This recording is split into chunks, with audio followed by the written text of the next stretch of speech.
Fox 8 uncovers new details about the suspects arrested in the death of a Kansas City sports reporter in Kenner covering the Super Bowl. Chris Welty reports the suspects had a close relationship.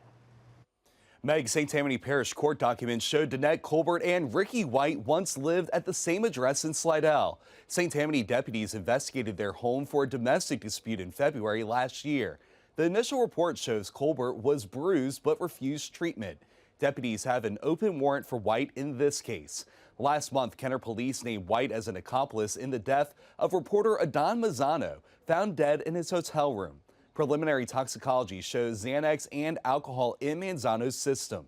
Police believe Colbert drugged and robbed him. Both face fraud charges, but only Colbert was booked on second-degree murder. Last month, we pressed the police chief on White's role in the case.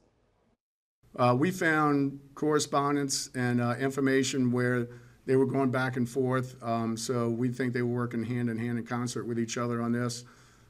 So that's basically where I'm going to leave it. Do you believe Mr. White was with Miss Colbert in the French Quarter the night that Adon Mazzano was with her? Stay tuned. Kenner police say they're confident in their investigation and will provide more details if new charges are filed. John?